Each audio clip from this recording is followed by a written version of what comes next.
Hello everyone, welcome to CSB IAS Academy global forest resources assessment report.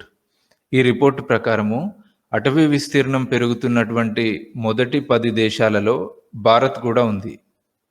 So ఈ global forest resources assessment report FRA ఈ రిపోర్ట్ని ఎవరు release చేస్తారు అంటే ఐక్యరాజ్య సమితి యునైటెడ్ నేషన్స్కి సంబంధించినటువంటి food and agriculture organization FAO ఈ రిపోర్ట్ని రిలీజ్ చేస్తుంది. సో ఈ FRAలో ఏముంటుంది అంటే యునైటెడ్ నేషన్స్ సభ్య దేశాలకి సంబంధించినటువంటి ఆ సభ్య దేశాలలో అడవులకి సంబంధించిన స్థితిగతులు, అట్లాగే వాటి నిర్వహణకి సంబంధించిన అంచనాలు ఈ గ్లోబల్ ఫారెస్ట్ రిసోర్సెస్ అసెస్మెంట్ రిపోర్ట్లో ఉంటాయి. సో ఈ రిపోర్ట్ ప్రకారము గత దశాబ్ద కాలంలో అంటే 2010 నుంచి 2020 మధ్య కాలంలో అటవీ విస్తీర్ణంలో పెరుగుదలని నమోదు చేసుకుంటున్న మొదటి 10 దేశాలని చూస్తే China, Australia, Bharat, Chile, Vietnam, Turkey, America, France, Italy, Romania. ఇవి టాప్ 10 కంట్రీస్ అన్నమాట. వీటిలో అటవీ విస్తీర్ణంలో పెరుగుదల ఎక్కువగా ఉంది.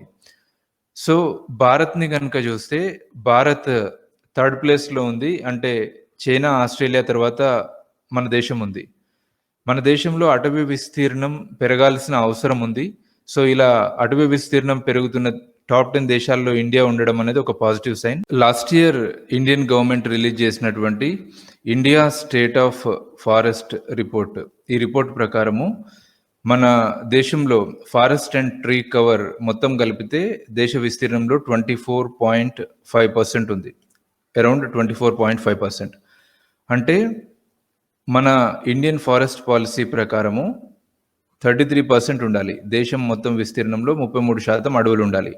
కానీ 24.5% వరకు మాత్రమే అటవీ విస్తీర్ణం ఉంది. అంటే దీన్ని బట్టి మనకు అర్థమవుతుంది ఏంటి అంటే ఫారెస్ట్ కవర్ ఇంకా పెరగాలి. సో ఇప్పుడు ప్రపంచవ్యాప్తంగా అటవీ విస్తీర్ణం పెరుగుతున్న దేశాలలో భారత్ కూడా ఉండడం ఒక పాజిటివ్ సైన్.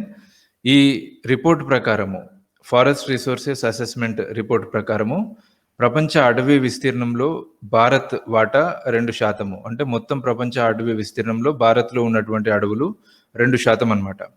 సో గత దశాబ్ద కాలంగా చూసినప్పుడు ఈ పెరుగుదల ఎట్లా ఉంది అంటే గత లాస్ట్ 10 yearsలో యావరేజ్గా చూస్తే ప్రతి సంవత్సరము 0.38% పెరుగుదల కనిపించింది. 0.38%. దీన్నే హెక్టార్లలో చెప్పాలి అంటే ప్రతి ఏటా 2,66,000 హెక్టార్ల పెరుగుదల కనిపించింది. నెక్స్ట్ ఇంట్రెస్టింగ్ పాయింట్ ఏంటి అంటే అటవీ సంరక్షణ రంగంలో ప్రపంచంలో ఉన్న మొత్తం ఉద్యోగుల్లో దాదాపు సగం భారత్లోనే ఉన్నట్టు ఈ global forest resources assessment report ద్వారా తెలుస్తుంది. ప్రపంచవ్యాప్తంగా మొత్తం 12.5 మిలియన్ల మంది ఉద్యోగులు ఉంటే కేవలం భారత్లోనే ఈ ఉద్యోగుల సంఖ్య 6.23 మిలియన్ల మంది ఉన్నారు. సో ఇది 136 కంట్రీస్కి సంబంధించినటువంటి డేటా అనమాట. ఈ 136 కంట్రీస్ ప్రపంచంలో ఉన్నటువంటి మొత్తం అటవీ విస్తీర్ణంలో ఈ 136 దేశాలది 90%. సో దీంతో కంపేర్ చేసినప్పుడు ప్రపంచంలో ఉన్నటువంటి ఫారెస్ట్రీ రంగంలో ప్రపంచంలో ఉన్నటువంటి మొత్తం ఉద్యోగుల్లో దాదాపు సగం మంది భారత్లోనే ఉన్నారు. నెక్స్ట్ ఇక ఆసియాకి సంబంధించి కూడా ఈ రిపోర్ట్లో మెన్షన్ చేసినటువంటి అంశం ఏంటి అంటే 2010-20 మధ్య కాలంలో అంటే దాదాపు ఈ దశాబ్ద కాలంలో ఆసియా ఖండంలో అధిక అటవీ విస్తీర్ణం పెరుగుదల నమోదైంది. అన్ని కాంటినెంట్స్లో చూసినప్పుడు మన కాంటినెంట్లో ఎక్కువ అటవీ విస్తీర్ణం పెరుగుదల నమోదైంది. సో ఏడాదికి 1.17 మిలియన్ హెక్టార్ల పెరుగుదల నమోదైనట్లు ఈ global forest resources assessment report ద్వారా తెలుస్తుంది. సో ఇది గ్లోబల్ ఫారెస్ట్ రిసోర్సెస్ అసెస్మెంట్కి సంబంధించినటువంటి రిపోర్ట్లో ఇండియాకి సంబంధించినటువంటి కీ ఫైండింగ్స్. Thank you.